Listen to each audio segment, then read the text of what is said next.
Hi babes, welcome to my channel. இன்னைக்கு நம்ம ஒரு காமெடி ரொமான்ஸ் கலந்த ஒரு செமையான ஸ்டோரி பார்க்க போறோம். இந்த ஸ்டோரி பார்க்கறதுக்கு முன்னாடி மறக்காம இந்த வீடியோ லைக் பண்ணுங்க. நீங்க லைக் பண்ணீங்கன்னா ஹைப் ஆப்ஷன் காட்டும். சோ மறக்காம இந்த வீடியோ ஹைப்பும் பண்ணிடுங்க. வாங்க இப்ப ஸ்டோரிக்குள்ள போலாம். ஃபர்ஸ்ட் சீன்ல நம்ம ஹீரோயினை காட்டுறாங்க. ஹீரோயினுடைய பேரு ஜியா. ஜியா இப்ப இறந்து மேலோகத்துக்கு வந்திருக்கான். அங்க இருக்கிற மத்த அவள மாதிரி இறந்து போய் வந்திருக்காங்கல்ல, அவங்க எல்லாருக்குமே அவ ஹெல்ப் பண்ணிக்கிட்டு இருக்கா, மறுபடியும் மனுஷனா மாறுறதுக்காக. அப்ப அங்க வந்து கிங் ஆஃப் ஹெல் அப்படின்னு இருக்காரு. நம்ம இப்படி தமிழ்ல யமராஜா அப்படின்னு சொல்லுவோம் அந்த மாதிரி.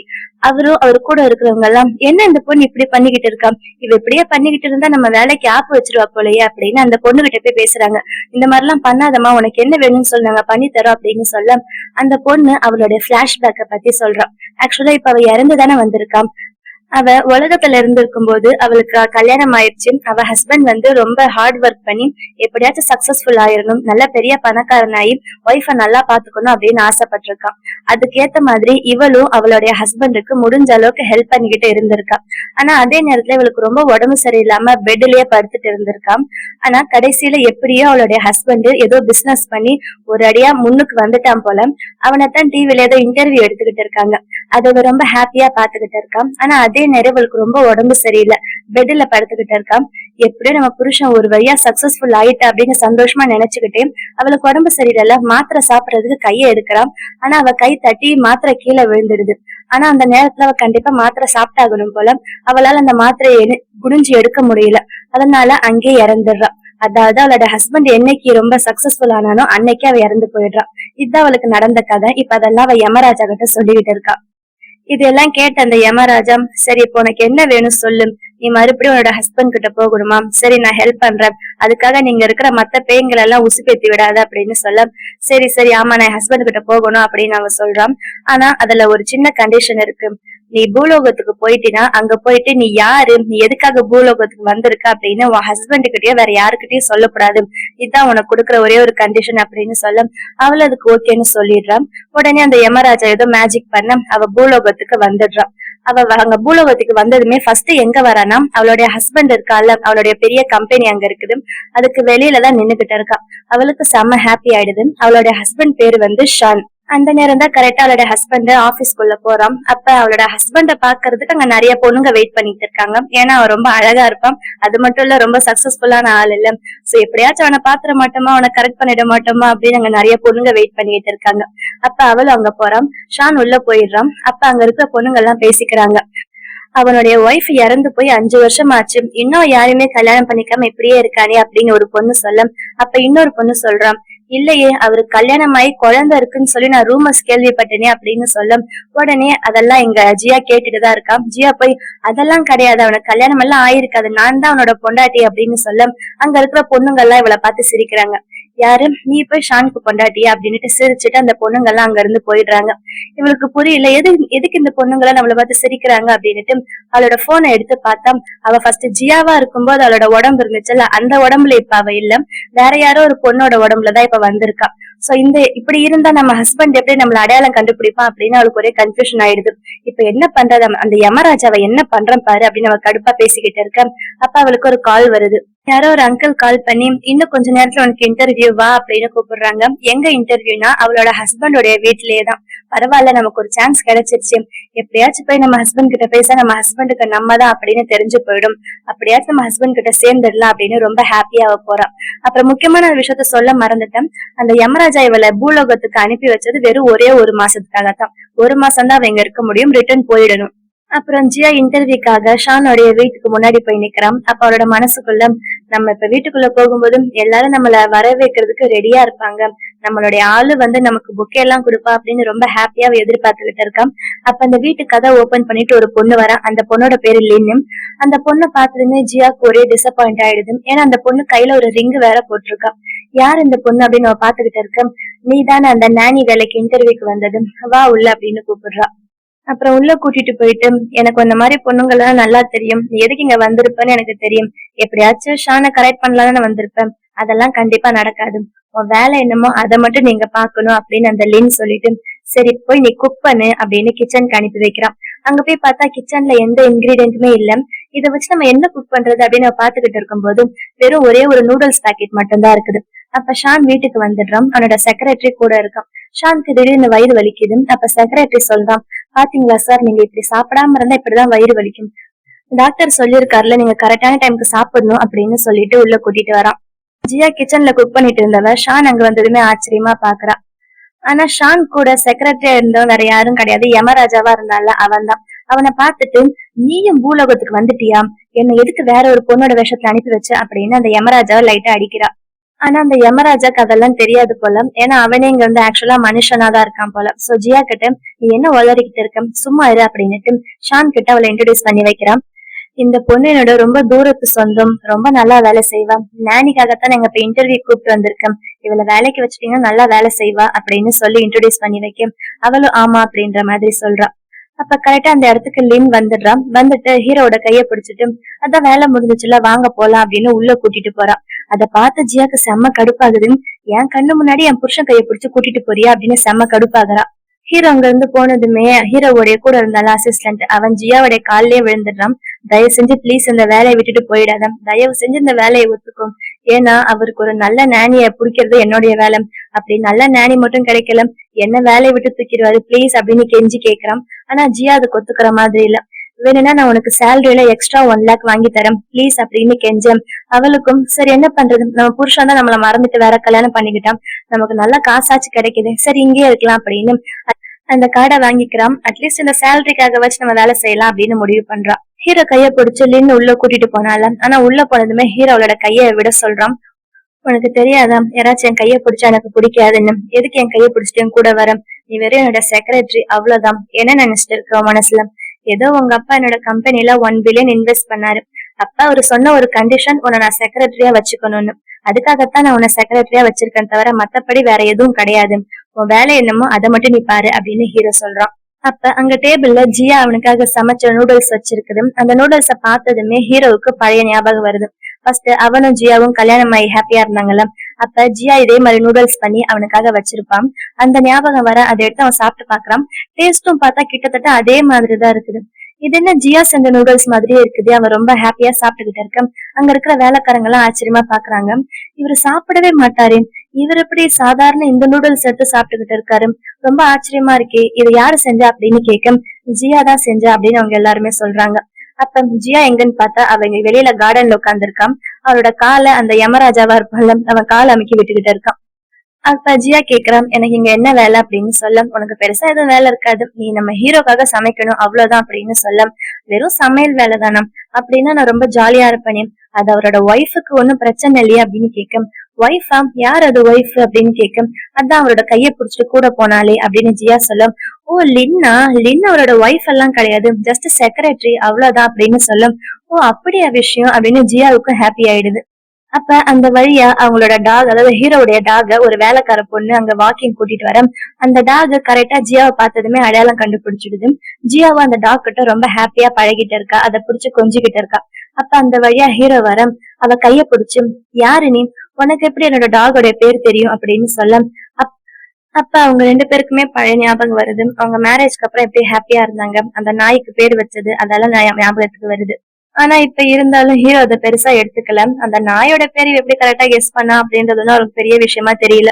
அப்ப கரெக்டா அங்க லின் வந்துடுறான். வேணும்னே அவங்க 2 பேரும் பேசக்கூடாது அப்படின்னு தடுக்கிறதுக்காக வந்துட்டு, இந்த ஃபைல்ல நீங்க சைன் பண்ணணும் அப்படின்னு ஃபைல கொடுக்க, அவனும் அந்த ஃபைலை வாங்கி பாத்துக்கிட்டு இருக்கான். அப்ப லின் ஜியாவையே பாத்துக்கிட்டு இருக்கான். இவ வந்து சாதாரண ஆளு போல இல்லையே, இவ வேணும்னே இங்க ஷானை மயக்கிறதுக்காக வந்திருக்கா போல, இவளை பத்தி கொஞ்சம் விசாரிக்கணும் அப்படின்னு மனசுக்குள்ள நினைக்கிறான். அப்ப அவளை வேணும்னே முட்டாள் மாதிரி காட்டுறதுக்கு, உனக்கு இந்த வேலை எல்லாம் சரி வருமா, நீ எதுக்கு நானி வேலைக்கு வந்த, ஃபர்ஸ்ட் ஷானுக்கு என்ன பிடிக்கும் என்ன பிடிக்காது நான் சொல்றேன் கேட்டுக்கோ அப்படின்னு சொல்ல, அவ சொல்றதுக்கு முன்னாடி ஜியாவே எல்லாம் கரெக்டா சொல்றான். ஆமா உனக்கு எப்படி இதெல்லாம் தெரியும் அப்படின்னு லின்னு கேட்கும். நான் இந்த வேலைக்கு வர்றதுக்கு முன்னாடியே சாரை பத்தி எல்லாமே வெளியில விசாரிச்சுட்டு தான் வந்தேன் அப்படின்னு சொல்ல, ஓ அப்படியா விஷயம் அப்படின்னு அந்த லின்னுக்கு கடுப்பாகுது. அப்ப ஷான், எனக்கு ரொம்ப பசிக்குது போய் சம அப்படின்னு சொல்ல, ஜியா உள்ள சமைக்க போறான். அவ சமைக்கும் போது ஹீரோவே நினைச்சு சமைச்சுக்கிட்டு இருக்கான். இப்ப நம்ம என்ன பண்றது, என்ன பண்ணா நம்ம ஹஸ்பண்டுக்கு மறுபடியும் நம்ம ஞாபகம் வரும் அப்படின்னு அவ திங்க் பண்ணிக்கிட்டே சமைக்க, அங்க அரிசி கொஞ்சம் கீழே அடி பிடிச்சிடுது. ஐயோ இப்ப என்ன பண்றது அப்படின்னு அவ யோசிக்கிறா. அப்ப அவளுக்கு ஒரு ஐடியா வருது. அந்த அடி பிடிச்ச டேஸ்ட மறைக்கிறதுக்காக அந்த ரைஸ்ல அவ நிறைய வெஜிடபிள்ஸ் ஆட் பண்றா. அத கொண்டு போய் சர்வ் பண்ண அத பார்த்த லின்னும், எதுக்கு இதுல இவ்வளவு வெஜிடபிள் போட்டிருக்க அப்படின்னு கேக்குறா. அதுக்கு இல்ல, வெஜிடபிள் போட்டா இன்னும் நல்லா டேஸ்டா இருக்கும் தான் நான் ஆட் பண்ணேன் அப்படின்னு அவ என்னமோ சொல்லி சமாளிக்கிறான். ஆனா அத பார்த்து கண்டுபிடிச்சிடுறான். வேணாம், இந்த ரைஸ் அடி பிடிச்சிருக்கு, சாப்பிடாதீங்க அப்படின்னு சொல்ல, ஆனா ஹீரோ பாட்டுக்கு அதை எடுத்து சாப்பிட்டுக்கிட்டு இருக்கான். அவளையும் சாப்பிட சொல்றான். இந்த மாதிரி சாப்பாடெல்லாம் வேஸ்ட் பண்ணக்கூடாது, நீ சாப்பிடு அப்படின்னுட்டு. அது மட்டும் இல்லாம அங்க நிறைய வெஜிடபிள்ஸ் சைட் டிஷ் எல்லாம் வச்சிருக்கல, அதெல்லாம் எடுத்து ஹீரோ ரொம்ப ஹாப்பியா சாப்பிட்டுக்கிட்டு இருக்கான். ஏன்னா ஹீரோயினுக்கு நல்லா சமைக்க தெரியும். எப்படின்னா கல்யாணமான புதுசுல ஹீரோக்கு சப்போர்ட் பண்றதுக்காக அவ அடிக்கடி எப்பயுமே அவனுக்கு குக் பண்ணி கொடுப்பாள்ல. சோ அதனால அவளுக்கு குக்கிங்ல நிறைய பிராக்டிஸ் இருந்திருக்கு. ஹீரோ அதத்தான் நினைச்சானு என்னன்னு தெரியல. அவன் யோசிச்சுக்கிட்டு அதெல்லாம் சாப்பிட்டுக்கிட்டு இருக்க ஹீரோயின் பக்கத்துல வந்து, அதான் ஜியா பக்கத்துல வந்து, என்ன சார் உங்களுக்கு பிடிக்கலையா, நான் வேணா இதை எடுத்துருவா அப்படின்னு அந்த வெஜிடபிள்ஸ் அங்க இருந்து எடுக்க போறான்.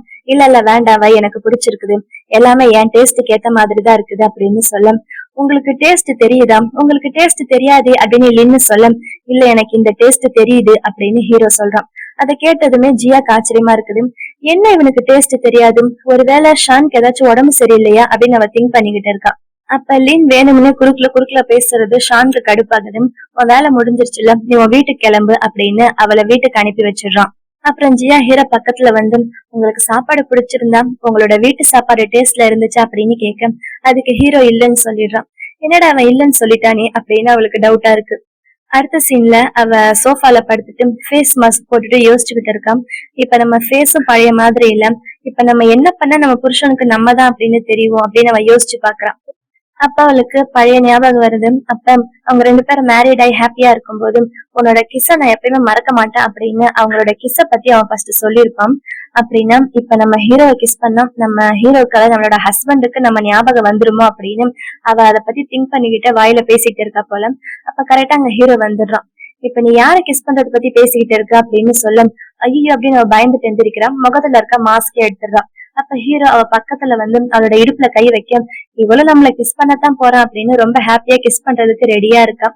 ஆனா ஹீரோ அவனுடைய ட்ரெஸ் சரி பண்ணிக்கிட்டு, உன் கையில லைட்டா அடிபட்டு இருந்துல, அதுக்காகத்தான் பேண்டேட் கொண்டு வந்தேன், இந்தா அப்படின்னு கொடுத்துட்டு, பரவாயில்ல நம்மளுக்காக இவ்வளவு அக்கறையா பேண்டேட் கொண்டு வந்திருக்கானே அப்படின்னு அவன் சந்தோஷப்பட, அதுக்கு அவன் என்ன சொல்றான், நாளைக்கு நீ சமையல்ல இதால எதுவும் பிரச்சனை வந்துடக்கூடாதுல்ல, எங்க கை வெட்டிக்கிச்சு அப்படின்னு நீ சமைக்காம விட்டுறக்கூடாதுல்ல, அதனாலதான் நான் பேண்டேட் கொண்டு வந்தேன் அப்படின்னு சொல்றான்.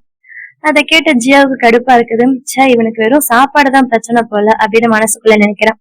அப்புறம் ஷான் அவனோட ரூமுக்கு வந்துட்டு அவனோட லேப்டாப்ல அவனும் ஜியாவும் சேர்ந்து ஒன்னா இருக்க போட்டோவை பார்த்து பழசெல்லாம் நினைச்சுக்கிட்டு இருக்கான். அப்ப அவன் ஃபர்ஸ்ட் பணக்காரனானால அப்ப அவனோட இன்டர்வியூ கூட டிவில காமிச்சாங்கல்ல. அப்ப அவன் இன்டர்வியூல என்ன சொல்லியிருப்பானா, அவனுக்கு அவனோட ஒய்ஃப்னா ரொம்ப பிடிக்கும், அவளுடைய ஒய்ஃப்காகத்தான் அவ இதெல்லாம் பண்ணா அப்படின்னு அவளுடைய ஒய்ஃபை பத்தி அவன் ரொம்ப பெருமையா பேசிட்டு இருக்கும்போதுதான் அவனுக்கு வீட்டுல இருந்து கால் வந்திருக்கும். அதாவது அவனுடைய ஒய்ஃப் இறந்து போயிட்டான்னு. உடனே அவ அதெல்லாம் போட்டுட்டு உடனே வீட்டுக்கு ஓடி போயிருப்பான். இந்த பழைய ஞாபகம் எல்லாம் இப்ப அவனுக்கு வர, அதெல்லாம் நினைச்சா வாழ்ந்துகிட்டு இருக்கான். அப்புறம் ஜியா அந்த லாக்கர் ரூம் கிட்ட போய் நின்னுகிட்டு இருக்கான். அந்த லாக்கர் ரூம் பக்கத்துலயோ அந்த லாக்கர் ரூம்குள்ளேயோ போக கூடாது அப்படின்னு லின்னு ஆல்ரெடி சொல்லி இருப்பான். ஆனா ஜியா அதை கேக்குற மாதிரி இல்ல. ஒருவேளை நம்மளை பத்தின திங்ஸ் ஏதாச்சும் உள்ள இருந்தா நம்ம கண்டிப்பா அதை ஓபன் பண்ணி பாக்கணும் அப்படின்னுட்டு அந்த டோரை எப்படியாச்சும் ஓபன் பண்ணணும்னு ட்ரை பண்றா. அந்த டோர்ல வந்து பாஸ்வேர்டு போட்டிருக்குது. ஃபர்ஸ்ட் அவளோட டேட் ஆஃப் பர்த் போட்டு பாக்குறா, ஓபன் ஆக மாட்டேங்குது. அப்புறம் ஷானோட டேட் ஆஃப் பர்த் போட்டு பாக்குறா, அப்பயும் ஓபன் ஆக மாட்டேங்குது. வேற என்னவா இருக்கும் அப்படின்னு யோசிச்சு பார்த்துட்டு அவங்களோட கல்யாண நாள் போட்டு பாக்குறா, அது ஓபன் ஆயிடுது. உடனே அவளுக்கு செம்ம ஹாப்பி ஆயிடுது. ஆனா அதே நேரத்துல அவங்களுடைய கல்யாண நாள் ஞாபகம் வருது. அவங்க கல்யாணம் ஆனதுக்கு அப்புறம் ரொம்ப ஹாப்பியா இருந்திருப்பாங்க. இந்த டேவை நம்ம மறக்கவே கூடாது அப்படின்னு 2 பேரும் ரொம்ப சந்தோஷமா சொல்லியிருப்பாங்க. அதை இப்ப நினைச்சு பாக்குறான். பரவாயில்ல, அவன் இன்னும் நம்மளுடைய மேரேஜ் டேட் எல்லாம் ஞாபகம் வச்சிருக்கா அப்படின்னு அவன் சந்தோஷப்படுறான். அதே நேரத்துல கரெக்டா அங்க ஹீரோ வந்துடுறான். இவளை பார்த்துட்டு, இங்க என்ன பண்ற நீ, இங்க நீ வரக்கூடாதுன்னு உங்ககிட்ட லின்னு சொல்லலையா அப்படின்னு கேட்க, ஆமா சொன்னாங்க, ஆனா எனக்கு மறந்து போச்சு அப்படின்னு என்னமோ சொல்லி அவ சமாளிக்கிறான். அப்புறம் எப்படி இந்த டோரை நீ ஓபன் பண்ண அப்படின்னு கேட்க, ஐயோ இப்ப என்னடா சொல்றது அப்படின்னு அவ யோசிக்கிறான். ஏதாச்சும் சொல்லணுமே அப்படின்னுட்டு, இல்ல அதுல பேட்டரி கம்மியா இருந்துச்சு போல, சோ அதுவே ஓபன் ஆயிடுச்சு அப்படின்னு மறுபடியும் பொய்க்கு மேல பொய்யா சொல்லிக்கிட்டு இருக்கா. அப்புறம் அடுத்த நாள் காலையில அவளை பாக்குறதுக்கு லின்னு வரான். அவனுக்கு காட்ட வேண்டிய ஃபைல்ஸ் எல்லாம் கொண்டு வந்து அதுல எல்லாம் சைன் வாங்கிட்டு இருக்கா. அப்புறம் அப்ப ஷான் சொல்றான், நான் இன்னைக்கு ஒரு முக்கியமான ஒரு ஆளை மீட் பண்ணணும்னு. அதெல்லாம் கிச்சன் கிட்ட இருந்து ஜியா கேட்டுக்கிட்டுதான் இருக்கா. யார் அந்த முக்கியமான ஆளு, யார் அவன் மீட் பண்ண போறான் அப்படின்னு அவ திங்க் பண்ணிக்கிட்டே அவனுக்காக கேரட் ஜூஸ் கொண்டு வந்து குடுக்குறா. சாக்லேட் ஜூஸ் பார்த்ததுமே லின் சொல்றான், ஏன் உனக்கு தெரியாதாம் ஷானுக்கு கேரட்னா பிடிக்காது அப்படின்னு சொல்ல. கேரட் தானே பிடிக்காது, ஆனா கேரட்ல நிறைய விட்டமின் இருக்கு, அது அவருக்கு தேவையில்ல, அதனாலதான் நான் ஜூஸ் போட்டு கொண்டு வந்தேன் அப்படின்னு சொல்ல. எதுவுமே சொல்லாம ஷான் அந்த ஜூஸ் எடுத்து குடிச்சிடுறான். இதெல்லாம் லின்னுக்கு செம்ம கடுப்பாகுது. என்ன இவன் போனா போகுதுன்னு பார்த்தா ரொம்ப ஓவரா பண்ணிக்கிட்டு இருக்காளே, இவளை ஏதாச்சும் பண்ணி இங்க இருந்து வேலையை விட்டு அனுப்பிடுறான் அப்படின்னு மனசுக்குள்ள நினைச்சுக்கிட்டு அவகிட்ட போய் தனியா பேசுறான். உன்ன மாதிரி எத்தனையோ பொண்ணுங்களை நான் பாத்திருக்கேன், இதுக்கு முன்னாடி எத்தனையோ பொண்ணுங்க இங்க வந்து ஷானை எப்படியாச்சும் கரெக்ட் பண்ணிடலாம் அப்படின்னு ட்ரை பண்ணிருக்காங்க, ஆனா யாரையும் ஷானுக்கு பிடிக்காது. சோ அதே மாதிரி நீயும் தயவு செஞ்சு ட்ரை பண்ணாத. ஏன்னா என்னதான் ஷான் வந்து ஏழையா இருந்து இப்ப பணக்காரனா ஆயிருந்தாலும் அவனுக்கு மறுபடியும் ஏழை பொண்ணுங்க எல்லாம் கண்டிப்பா பிடிக்காது, அவ கண்டிப்பா ஒரு பணக்கார பொண்ணதான் செலக்ட் பண்ணுவான். சோ நீ எதையும் ட்ரை பண்ணாத. வேணும்னா ஒண்ணு பண்ணு, உனக்காக நான் ஒரு பிளாங்க் செக் கொடுக்குறேன், உனக்கு அதுல எவ்வளவு காசு வேணுமோ அதை நீயே ஃபில் பண்ணிட்டு இங்க இருந்து போயிடு அந்த காசு எடுத்துக்கிட்ட அப்படின்னு சொல்ல. உடனே அந்த செக்கை ஹாப்பியா ஜியா வாங்கிட்டு அவ இஷ்டத்துக்கு அந்த செக் ஃபுல்லா ஃபில் பண்ணிட்டு இருக்கா. அதை பார்த்த லின்னு என்ன பண்றீங்க அப்படின்னு செக் அவ கையில இருந்து புடுங்கிட்டு, என்ன இவ்வளவு அமௌண்ட் போட்டிருக்கு அப்படின்னு அவ கேட்க, நீதானே சொன்ன எவ்வளவு வேணா ஃபில் பண்ணி போனும், அதான் நான் ஃபில் பண்ணேன், ஏன் உங்ககிட்ட குடுக்கறதுக்கு இவ்வளவு காசு இல்லையா, இவ்வளவு காசு இல்லைன்னா நீ எதுக்கு ஆஃபர் பண்ற அப்படின்னு சொல்ல. உடனே லின்னுக்கு செம்மையா கடுப்பாகுது. என்ன நீ ரொம்ப திமிரா பேசிக்கிட்டு இருக்க அப்படின்னு அவளை அடிக்கிறதுக்கு கையை தூக்குறா. அப்ப ஜியா கையிலேயே அங்க மாப் இருந்திருக்கும், அவளும் கையை தூக்கம், ரெண்டு பேரும் சண்டை போட. அப்ப லின்னோட கை பட்டு அங்க ஷெல்ஃப்ல இருந்த ஒரு கிளே பொம்மை கீழே விழுந்து உடஞ்சிடும். அப்ப கரெக்டா அங்க ஷான் வந்துடுறான். என்ன நடக்குதுங்க அப்படின்னு கேட்கும். உடனே அந்த லின்னு பைய வந்து ஜியா மேல போட்டுடுறான். இதோ இவதான் அதை கீழே போட்டு உடைச்சா அப்படின்னு சொல்ல. ஷான் அந்த கீழே விழுந்து உடஞ்ச அந்த கிளே பொம்மை எடுத்து பாக்குறான். அத அவன் ரொம்ப சென்டிமெண்டலா பாத்துக்கிட்டு இருக்கான். அவனுக்கு அது ரொம்ப முக்கியமான ஒரு விஷயம் போல.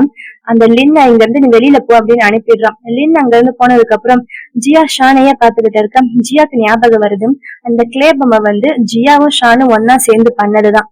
அது ஞாபகம் வந்ததுமே பரவாயில்லையே அவ இன்னொரு ஞாபகமா வச்சிருக்கானே அப்படின்னு அவ திங்க் பண்ணிக்கிட்டே இருக்கான். ஷான் அது ரொம்ப ஃபீலிங்கா பாத்துக்கிட்டு இருக்கான். என்ன அவன் இந்த அளவுக்கு ஃபீல் பண்றான், நம்ம தான் அதை செஞ்சோம், வேணும்னா அவனுக்கு இன்னொன்னு செஞ்சு கொடுத்துடலாமா அப்படின்னு அவன் மனசுக்குள்ள திங்க் பண்ணிட்டு இருக்கும்போது, இங்க இருந்து கொஞ்சம் வெளியில போ அப்படின்னு ஷானு ஜியாவையும் வெளியில அனுப்பிடுறான். அப்புறம் ஜியா அங்க இருந்து வெளியில வர அங்க அவளுடைய தம்பிய பாக்குறான். அந்த தம்பிய பார்த்ததுமே அவளுக்கு பழைய ஞாபகம் வருது. ஏன்னா அவ இறக்கும் போது அவளோட தம்பி வந்து சின்ன பையனா தான் இருந்திருப்பான். இப்ப ஒரு ஹை ஸ்கூல் படிக்கிற பையன் வயசுக்கு அவன் வந்துட்டான். அவன் தம்பியை பாத்துக்கிட்டே ரொம்ப ஹாப்பியா போய் பக்கத்துல நின்று பாத்துக்கிட்டு இருக்கான். நம்ம தம்பி இவ்வளவு பெருசா வளர்ந்துட்டானே அப்படின்னு அவனே வச்ச கண்ணு வாங்காம பாத்துக்கிட்டு இருக்கான். ஆனா அவன் தம்பி பேரு ஹான் இவனை பார்த்து, என்ன பொண்ணு என்ன இப்படி பாக்குறான், உனக்கு என்ன என் மேல லவ் வந்துருச்சு அப்படின்னு கிண்டலா கேட்கும். உடனே அவன் மண்டையிலேயே பட்டுன்னு ஒரு அடி அடிக்கிறான். அந்த அடியை வாங்கினதுல அவன் கோவமா எந்திரிக்கிறான். ஆனா அதே நேரத்துல அவனுக்கு அவனுடைய அக்கா அடிச்ச அந்த ஞாபகம் வருது. இவ என்ன எங்க அக்கா மாதிரியே அடிக்கிறாளே அப்படின்னு அவளையே பாத்துக்கிட்டு இருக்கான். அப்ப அந்த இடத்துல ஷான் வரான். ஷான் வேற முக்கியமான ஒரு பர்சனை மீட் பண்ணணும் அப்படின்னு சொன்னாலும் அது ஹானை தான் போல.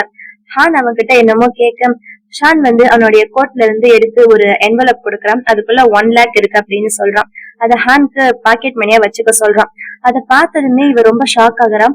1 lakh பாக்கெட் மணியா, அதுவும் இவனுக்கா, இவன் இப்பதான் ஹை ஸ்கூல் படிச்சுக்கிட்டு இருக்கான், இந்த மாதிரி சின்ன பையனுக்கு எதுக்கு இவ்வளவு அமௌண்ட் கொடுக்குறீங்க அப்படின்னு கேட்க, இங்க ஒருவேளை ஷான் மனசு மாறி அந்த காசை மறுபடி வாங்கிக்க போற அப்படின்னு ஹான் உடனே அந்த காசை அவன் கையில இருந்து வாங்கிக்கிறான். வாங்கிட்டு அவனுக்கு ரொம்ப தேங்க்ஸ்ன்னு சொல்றான். சரி நான் கிளம்புறேன் அப்படின்னுட்டு ஹான் அங்க இருந்து போயிடுறான். ஆனா இங்க ஜியாக்கு தான் என்ன பண்றதுன்னு புரியல. இப்ப என்னடா பண்றது அப்படின்னுட்டு, வீட்டுல கிராசரி ஐட்டம் எதுவுமே இல்ல, நான் கடைக்கு போய் வாங்கிட்டு வரேன் அப்படின்னுட்டு உடனே அவ அங்க இருந்து வெளியில போறான். ஷானு அவளையேதான் பாத்துக்கிட்டு இருக்கான். இவ எங்க போறா அப்படின்னு யோசிச்சுக்கிட்டு இருக்கான். அப்ப ஹான் அந்த 1 lakh வாங்கினாலும் அது எதுக்காகனா, இங்க ஒரு கேங் கிட்ட வந்து அவன் அந்த 1 lakh கொடுத்துட்டு, நான் தான் சொன்னல 1 lakh எல்லாம் எனக்கு சாதாரண விஷயம், நான் ஈஸியா வாங்கிட்டு வந்துருவேன்னு, இப்பவாச்சும் என்ன உங்களோட கேங்ல சேர்த்துக்கோங்க அப்படின்னு அவன் பேசிக்கிட்டு இருக்கான். அப்ப கரெக்டா ஜியா அங்க வந்துடுறான். அவ ஹான் என்ன பண்றா அப்படின்னு பாக்கதான் வந்திருக்கா போல. அவன் இந்த மாதிரி கேங்ல சேரணும் அப்படின்றது சொன்னதுமே ஜியா கடுப்பாயிடுறான். என்னடா பண்ற நீ, இப்பதான் ஹை ஸ்கூல் படிக்கிற பையன், இந்த மாதிரி பொறுக்கிங் கூட நீ சேரக்கூடாது அப்படின்னு சொல்ல. உடனே அந்த கேங்கோடைய லீடரும், என்னம்மா என்ன பார்த்து பொறுக்கின்னு சொல்ற அப்படின்னு அவர் ரொம்ப அஃபண்ட் ஆயிடுறாரு. உடனே ஹான் என்ன பண்றான், ஜியாவை பக்கத்துல எடுத்துக்கிட்டு இவனோட கேர்ள் ஃப்ரெண்டும் சாரி அவளுக்கு எப்படி பேசுறதுன்னு தெரியாது அப்படின்னுட்டு அவளை காப்பாத்துறதுக்காக போய் சொல்றான். ஆனா அந்த ரவுடிங்க அதை ஒத்துக்கிட்ட மாதிரி தெரியல. என்னடா ரொம்ப ஓவரா பேசிக்கிட்டு இருக்கா அப்படின்னுட்டு அடிக்க வராங்க. ஹானை எட்டி ஒரு உதவிட ஹான் கீழே விழுந்துடுறான். உடனே ஜியா கடுப்பாயிடுது. என்னடா அவனை அடிச்சிட்டீங்க அப்படின்னுட்டு அவங்கள மிரட்டுறதுக்காக ஒரு குச்சை எடுத்து அவ காலாலேயே உடைக்கிறான். அவ உடைச்சதை பார்த்து அவங்க எல்லாம் பயந்துடுறாங்க. அவளுக்கு கால் செம்மையா வலிக்குது, இருந்தாலும் அவங்களுக்கு முன்னாடி வலிக்காத மாதிரி காமிச்சுக்கிட்டு இருக்கான். அவ அந்த குச்சியை காலால உடைச்சதுமே அவ பெரிய ரொம்ப பலசாலிதான் அப்படின்னுட்டு அந்த ரவுடிங்க எல்லாம் அங்க இருந்து எஸ்கேப் ஆயிடுறாங்க. ஆனா அவங்க போனதுக்கு அப்புறம் இவளுக்கு கால் செம்மையா வலிக்குது. ஃபஹான் பக்கத்துல வந்து அவளை புடிச்சுக்கிட்டு, உங்களை பார்க்கும்போது எனக்கு எங்க அம்மா மாதிரியும் எங்க அக்கா மாதிரியுமே இருக்குது அப்படின்னு சொல்றான். அப்புறம் அவ அங்க இருந்து கிளம்பிடுறான். அவ வீட்டுக்கு வரும்போது நொண்டிக்கிட்டே வரா. அவளை பார்த்த அந்த செக்ரட்டரி, என்னம்மா ஆச்சு நொண்டிக்கிட்டே வர, எங்கேயாச்சும் போய் சண்டை போட்டு வந்தியா என்ன, உங்ககிட்ட யாரு சண்டை போட்டது அப்படின்னு கேட்க, அவ மறுபடியும் நொண்டிக்கிட்டே பக்கத்துல வந்துட்டு அவளோட பேக்ல இருந்து அந்த பொம்மையை எடுத்து வைக்கிறான். அந்த ஒரு கிளே பொம்மை கீழே விழுந்து உடஞ்சிருச்சுல்ல, அதே மாதிரி இந்த பொம்மை எனக்கு கிடைச்சிச்சு, இந்தாங்க அப்படின்னு கொடுத்துட்டு இந்த பொம்மைக்கான காசு அப்படின்னு கேட்க, அந்த செக்ரட்டரி அவளுக்கு காசு கொடுக்க அவ ரொம்ப ஹாப்பியா அந்த காசை வாங்கிட்டு உள்ள போறா. ஆனா ஷானாலதான் அதை நம்ப முடியல. ஏன்னா அந்த பொம்மைய அவளும் ஒன்னா சேர்ந்து பண்ணது. இது எப்படி கடையில விக்கும் அப்படின்னு அதை பார்த்து அவ ரொம்ப கன்ஃபியூஸ் ஆகுறான். சோ அவனுக்கு இப்ப அவ மேல டவுட் வர அவளுடைய செக்ரட்டரி கிட்ட சொல்லி அவளை பத்தி விசாரிக்க சொல்றான். அப்புறம் ஜியா கிச்சனுக்கு வரா குக் பண்றதுக்காக. அப்ப குக் பண்ணிட்டே இருக்கும்போது, எத்தனை நாள் நம்ம இங்கேயே இருக்கிறது, நமக்கு கொடுத்தது 1 month தான் டைம், அதுல இங்கே இருந்தா எப்ப நம்ம அம்மா அப்பாவெல்லாம் போய் பாக்குறது, இப்பவே 10 நாள் ஆயிடுச்சு, இன்னும் 20 days தான் இருக்குது, போய் நம்ம அம்மா அப்பாவை பாக்கணும் அப்படின்னு முடிவு பண்ணிட்டு ஹீரோ கிட்ட போய் எனக்கு இன்னைக்கு லீவ் வேணும் அப்படின்னு சொல்ல, ஹீரோக்கு இவளுக்கு லீவ் கொடுக்கறதுல இஷ்டம் கிடையாது. சோ என்ன சொல்றான், இன்னைக்கு நீ லீவ் எடுத்துட்டு போனா உனக்கு சம்பளம் கிடையாது அப்படின்னு சொல்ல, பரவாயில்ல அப்படின்னுட்டு லீவ் எடுத்துட்டு அவ போறா. அப்ப செக்ரட்டரி சொல்றான், நீங்க அவளை பத்தி விசாரிக்க சொன்னீங்கல்ல, நான் விசாரிச்சு பார்த்தேன் சார், பெருசா சொல்றதுக்கு எதுவும் இல்ல, ஒரு சாதாரண ஒரு பொண்ணுதான், எனக்கு தூரத்து சொந்த பொண்ணு, அவகிட்ட சொல்ற அளவுக்கு பெருசா வித்தியாசமா எதுவும் இல்ல அப்படின்னு சொல்ல, இருந்தாலும் ஷானால் அதெல்லாம் நம்ப முடியல. என்னமோ அவளை பார்க்கும் போதெல்லாம் அவனுக்கு என்னமோ ஆல்ரெடி நல்லா பழகின ஒரு பொண்ணு மாதிரியே தெரியுது. அப்புறம் ஜியா அங்க அவங்க அம்மா அப்பாவை பாக்குறதுக்கு வந்துடுறான். செம்ம ஹாப்பி ஆயிடுறான். ஃபைனலி நம்ம அம்மா அப்பாவை பார்க்க போறா அப்படின்னு ரொம்ப ஹாப்பியா உள்ள போறா. அதே நேரம் செக்ரட்டரி சொல்றான், இன்னைக்கு வந்து அவருடைய ஒய்ஃப் இறந்து, அதான் நம்ம ஜியா இறந்து 5 வருஷம் ஆயிடுச்சு, 5வது வருஷம் ஆனிவர்சரியாமா அன்னைக்கு. சோ நீங்க உங்க ஒய்ஃபோடைய கல்லறையை பார்க்க போலையா அப்படின்னு சொல்ல, அவன் அடுத்து அங்கதான் போறேன் அப்படின்னு சொல்றான். இங்க ஜியா அவளுடைய அம்மா அப்பாவை பாக்குறதுக்கு ரொம்ப ஹாப்பியா வந்திருக்கான். ரொம்ப ஹாப்பியா வீட்டுக்குள்ள ஓடி போறான். அப்ப அவளுடைய நினைவு நாள்ல அன்னைக்கு அவளுடைய அம்மாவும் அப்பாவும் அவளோட போட்டோ வச்சு அங்க பூஜை பண்ணிட்டு இருக்காங்க. அப்ப வெளியில காலிங் பெல் அடிக்கும். யார் அது வந்திருக்கிறது இந்த நேரத்துல அப்படின்னு போய் கதவை திறக்கும். ஜியா ரொம்ப ஹாப்பியா வந்து, அம்மா அப்பா நான் வந்துட்டேன் அப்படின்னு கட்டி பிடிக்க, யார் மணி அப்படின்னு அந்த பொண்ணை தட்டி விடுறாங்க. அப்ப அவ அந்த போட்டோ எடுத்து, நான் தான் ஜியா, நான் மறுபடியும் வந்திருக்க உங்களை பாக்குறதுக்கு அப்படின்னு சொல்ல, அவங்க யாரும் இவளை நம்ப மாட்டாங்க. யாரோ இந்த பொண்ணுக்கு பேய் பிடிச்சுக்குச்சு அப்படின்னு அவளை உட்கார வச்சு மந்திரம் போல ட்ரை பண்ணிட்டு இருக்காங்க. அப்ப அவ சொல்றான், நான் தான் உண்மையாலுமே உங்க பொண்ணு, என்ன நம்ப மாட்டீங்களா, சரி நீங்க நம்புறதுக்கு நான் என்ன பண்ணணும், உங்களை பத்தின சீக்ரெட் சொல்றேன் அப்படின்னுட்டு அவங்க அம்மாவை பார்த்து, அம்மா உங்களுக்கு ஞாபகம் இருக்கா, உங்களுக்கு அப்பா மேல டவுட் வந்துச்சுல்ல, அப்பா யாரு கூடயோ அஃபேர் வச்சிருக்காரு அப்படின்னு சொல்ல, உடனே உங்க அப்பா, என்னது இது, என் மேல நீ சந்தேகப்பட்டியா அப்படின்னு அவங்க அப்பா ஆச்சரியமா கேட்கும். அதே நேரம் அடுத்து அவங்க அப்பாவை பார்த்து, அப்பா நீங்க உங்களோட காசை சோஃபாக்குள்ள ஒளிச்சு வச்சிருப்பீங்களே ஞாபகம் இருக்கா அப்படின்னு சொல்ல, உடனே அவங்க அம்மா போய் சோஃபாக்குள்ள கை விட்டு பார்த்தா அங்க காசு இருக்குது. என்னது இது அப்படின்னா, இத்தனை நாள் எங்கிட்ட இருந்து இந்த மாதிரிதான் நீங்க காசை ஒளிச்சு மறைச்சு வச்சுட்டு இருந்தீங்களா அப்படின்னு சொல்ல, அப்ப அவங்க அப்பாவுக்கு ஷாக்கிங்கா இருக்குது. இதெல்லாம் எப்படி உனக்கு தெரியும், இதெல்லாம் எனக்கு என் பொண்ணுக்கு நடுவுல மட்டும் இருந்த விஷயம், இதெல்லாம் உனக்கு தெரியுதுன்னா அப்படின்னா உண்மையாலுமே நீ எங்க பொண்ணுதானா அப்படின்னு அவளை உடனே கட்டி பிடிச்சிட்டு அழ ஆரம்பிச்சிடுறாங்க. ஜியா அவங்க கிட்ட நடந்த விஷயத்த எல்லாம் சொல்றான். ஆக்சுவலா அந்த யமராஜா இவகிட்ட சொல்லி இருந்தால, அந்த அவளோட உண்மையை வெளியில சொல்லக்கூடாதுன்னு, அது வந்து அவளோட ஹஸ்பண்ட் கிட்ட மட்டும்தான் நாம, சோ உங்ககிட்ட நான் சொல்லலாம் அப்படின்னு, ஆனா இந்த விஷயம் என்னுடைய ஹஸ்பண்டுக்கு தெரியக்கூடாது அப்படின்னு சொல்றான். அப்ப வெளியில காலிங் பெல் அடிக்க, யார் அது இந்த நேரத்துக்கு வந்திருக்கிறது அப்படின்னு போய் ஓபன் பண்ணி பார்த்தா அங்க ஷான் தான் வந்திருக்கான். நீயா அப்படின்னு அவங்க 2 பேரும் பாக்குறாங்க. அவங்க 2 பேருக்கும் ஷானை பிடிக்கல போல. ஏன்னா இவனாலதான் அவங்க பொண்ணு ரொம்ப கஷ்டப்படுறதாவும் சீக்கிரமா இறந்துட்டதாவும் அவங்க நினைச்சிட்டு இருக்காங்க. அப்ப என்ன விஷயம் அப்படின்னு அவங்க கேட்க, இல்ல இன்னைக்கு ஜஸ்ட் உங்களை பாத்துட்டு போலான்னு வந்தேன், அவளோட நினைவு நாள்ல அப்படின்னு சொல்ல, அப்ப ஜியாவும் கேட்டுட்டு யார் அது அப்படின்னுட்டு அங்க வெளியில வரா. அங்க ஷானை பார்த்ததுமே அவ ஷாக் ஆயிடுறான். அவ ஷாக் ஆன மாதிரியே ஷான் அங்க ஷாக் ஆயிதான் நின்னுட்டு இருக்கான். இவன் என்ன எங்க பண்றா அப்படின்னு யோசிக்கும் போது செக்ரட்டரி அவன்கிட்ட சொன்னது அவனுக்கு ஞாபகம் வருது. அவளும் ஹானும் ஒன்னா இருந்தது வெளியில யாரோ பாத்தாங்க அப்படின்னு சொல்ல, ஒருவேளை அவங்க 2 பேரும் டேட் பண்றாங்களோ அப்படின்னு செக்ரட்டரி சொல்லியிருப்பான். அது இப்ப இவனுக்கு ஞாபகம் வருது. ஒருவேளை அவங்க 2 பேரும் உண்மையாலுமே டேட் பண்றாங்களோ, அதுக்காகத்தான் அவங்களோட பேரண்ட்ஸை மீட் பண்றதுக்கு வீட்டுக்கே வந்துட்டாலோ அப்படின்னு தப்பா நினைக்கிறான். ஷானு அவளோட பேரண்ட்ஸ் கிட்ட, சாப்பிடுற டைம் ஆயிடுச்சு, அதான் லஞ்ச் நீங்களும் சமைச்சிருப்பீங்கல்ல, நான் இன்னைக்கு உங்க கூட இங்கேயே சாப்பிடுறேன் அப்படின்னு சொல்ல, எல்லாருமே ஒன்னா உட்காந்து சாப்பிட்டுட்டு இருக்காங்க. ஆனா ஷானோட மனசுல இன்னும் அந்த டவுட் இருக்குது, ஒருவேளை ஜியாவும் ஹானும் டேட் பண்றாங்களோன்னு. ஆனா அவனுக்கு தெரியாத 2 பேரும் அக்கா தம்பின்னு. அப்ப சாப்பிடும்போது என்ன சொல்றான், என்னதான் இருந்தாலும் ஹான் சின்ன பையன், அவனை டேட் பண்ணலாம் விடாதீங்க அப்படின்னு சொல்ல, அதை கேட்ட ஜியா உடனே என்னது ஹான் டேட் பண்றானா, அவன் இப்பதானே ஹை ஸ்கூல் படிச்சுக்கிட்டு இருக்கா அப்படின்னு ஷாக்கிங்கா சொல்ல, அப்ப ஜியாவுடைய அம்மா அவங்க அப்பா கிட்ட மெதுவா சொல்றாங்க, இவ ஜியா அப்படின்ற விஷயத்த நம்ம கண்டிப்பா ஷானுக்கு தெரியப்படுத்தக்கூடாது. அப்படி தெரிஞ்சா நம்ம பொண்ணு நம்ம கிட்ட இருக்க மாட்டான். அவ ஆல்ரெடி நம்ம கிட்ட சொன்ன மாதிரி அந்த யமலோகத்துக்கே திரும்ப போயிடுவா. சோ ஷான் கிட்ட இதை பத்தி நம்ம எதுவுமே சொல்லக்கூடாது அப்படின்னு சொல்றா. அப்புறம் கொஞ்ச நேரம் கழிச்சு சாப்பிட்டு எல்லாம் முடிச்சுட்டு அவங்க 2 பேரும் அங்க இருந்து வெளியில வராங்க. வெளியில வந்ததுமே ஷானு அவகிட்ட கேக்குறான், ஆமா உனக்கு எப்படி உங்களுக்கு தெரியும், நீ எதுக்கு அவங்களை இங்க பாக்க வந்த அப்படின்னு சொல்ல, அவ உண்மையை சொல்ல முடியாதுல்ல, ஆனா இருந்தாலும் நான் உங்களை ரொம்ப மிஸ் பண்ணேன், அதனால பாக்க வந்தேன், எதுக்கு நீங்க கேக்குறீங்க அப்படின்னுட்டு அசால்ட்டா அந்த டாபிக்க மாத்த ட்ரை பண்றா. அப்புறம் அந்த வழியா அவன் நடந்து வந்துட்டு இருக்கும் போது அந்த ரவுடி கேங் இருந்தாங்கல்ல, அவங்க எல்லாருமே அவளுக்காக வெயிட் பண்ணிக்கிட்டு இருக்காங்க. அன்னைக்கு பயந்து ஓடி போயிட்டாங்க, ஆனா இன்னைக்கு மறுபடியும் அவகிட்ட சண்டை போடலாம் அப்படின்னு வந்திருக்காங்க போல. ஆனா அவங்க அவளை அடிக்கிறதுக்கு முன்னாடியே நம்ம ஹீரோ நடுவுல வந்துட்டு அவங்க எல்லாரையும் போட்டு அடிக்கிறான். அவ அடிக்கிறத பார்த்து இவளுக்கு செம்ம ஹாப்பியா இருக்குது. பரவாயில்லையே, பழைய மாதிரி இல்ல, ரொம்ப மாறிட்டானே, இப்ப அவனுக்கு ரொம்ப தைரியம் வந்துருச்சு அப்படின்னு அவன் ரொம்ப ஹாப்பியா பாத்துட்டு இருக்கும்போதும் ஒருத்தவன் கரெக்டா அவனோட முட்டியில அடிச்சிடறான். அவ அப்படியே அங்கேயே மயக்கமாயி கீழே விழுற மாதிரி போயிடுறான். அப்புறம் ஹீரோ கொண்டு வந்து ஹாஸ்பிட்டல்ல அட்மிட் பண்ண, அவனோட முட்டியில அடி வந்து ரொம்பவே பலமா பட்டிருக்கு அப்படின்னு சொல்றாங்க. அது மட்டும் இல்லாம ஃபர்ஸ்டே அவனுக்கு வந்து முட்டியில ப்ராப்ளம் இருந்திருக்குது, அதனால இப்ப பட்ட அடி வந்து இன்னும் அவனுக்கு ரொம்ப ஆழமா பட்டிருக்குது. சோ கொஞ்ச நாளைக்கு அவன் பெட் ரெஸ்ட்லயே இருக்கணும், யாராச்சும் பக்கத்திலே இருந்து அவனை பாத்துக்கிட்டே இருக்கணும். அப்படி பாத்துக்கிட்டே இருந்தா அவனுக்கு சரியாயிடும். கொஞ்ச நாளைக்கு அவன் வீல் சேர் தான் யூஸ் பண்ணணும், நடக்கலாம் முடியாது அப்படின்னு டாக்டர் சொல்றாரு. அப்ப அவனோட செக்ரட்டரி இருக்கான்ல, நான் கூட இருந்து அவரை பாத்துக்குவேன், ஆனா என்ன பண்றது, இப்ப எனக்கு முக்கியமான பிசினஸ் ட்ரிப் வந்திருக்குது, என்னால இங்க இருக்க முடியாது, நான் எப்படி கூட இருந்து அவரை பாத்துக்கிறது அப்படின்னு அவன் சந்தேகமா சொல்ல, உடனே ஜியா சொல்றான், நான் தான் இருக்கல, நான் அவர் கூட இருந்து அவருக்கு ட்ரீட்மெண்ட் பண்றேன் அப்படின்னு சொல்றான். அப்ப ஒரு பிளாஷ்பேக் காட்டுறாங்க. அவனுக்கு ஆல்ரெடி கால்ல பிரச்சனை அப்படின்னு சொன்னாங்களா, எதுக்குன்னா ஜியாவும் ஹீரோவும் ஃபர்ஸ்ட் டைம் மீட் பண்ணும்போது அவன் ஆல்ரெடி வீல் சேர்ல தான் இருந்திருப்பான். ஒரு சாய்வான இடத்துல அவனோட வீல் சேரு நிக்க முடியாம வந்துகிட்டு இருக்க, அப்ப ஜியா தான் நடுவுல வந்து அந்த வீல் சேரை நிறுத்தி அவனை காப்பாத்தி இருப்பான். அப்ப அந்த வழியா 2 ஆன்ட்டிங்க வராங்க. அந்த ஆன்ட்டிங்க ஜியாவை பார்த்துட்டு, ஐயோ இந்த பையனா, இந்த பையன் சரியான அபசகுனம் புடிச்ச பையன், இவன் இப்படி நொண்டியா பிறந்தான்னு சொல்லி அவங்க அப்பா சின்ன வயசுல விட்டுட்டு போயிட்டாரு, அவங்க அம்மா இவனை நினைச்சு நினைச்சு கவலைப்பட்டு டிப்ரெஷன் ஆகி கடைசியில செத்தே போயிட்டாங்க, இவன் எங்க போனாலுமே அங்க துரதிருஷ்டம் வந்துடும், இந்த பையன் கிட்ட எல்லாம் நின்னு பேசாதமா அப்படின்னு அந்த 2 ஆன்ட்டிங்களும் சொல்ல, அதை கேட்ட ஜியாக்கு கடுப்பாயிடுது. நீங்க எதுக்கு மத்தவங்க லைஃப் பத்தி எல்லாம் பேசிட்டு இருக்கீங்க, ஃபர்ஸ்ட் உங்க லைஃப் எப்படி இருக்குன்னு பாருங்க, உங்க புருஷன் ஃபர்ஸ்ட் உங்க கூட ஒழுங்கா இருக்கானா, இருக்கும்போதே உங்க ஹஸ்பண்ட் உங்களுக்கு தெரியாம அஃபேர் வச்சிருக்கோம், சோ ஃபர்ஸ்ட் உங்க குடும்பத்துல என்ன நடக்குது அதை மட்டும் நீங்க பாருங்க அப்படின்னு சொல்ல, அந்த 2 ஆன்ட்டிங்களுக்கு என்ன சொல்றதுன்னு தெரியாம கடுப்பாயிடுது. அப்புறம் வேற வழி இல்லாம அந்த ஆன்ட்டிங்க அவங்களோட வீட்டுக்கு போயிடுறாங்க. ஜியா அவன் எப்படி தனியா விட்டுட்டு போறது அப்படின்னு அவனோட வீடு வரைக்கும் கூட்டு போய் டிராப் பண்றான்.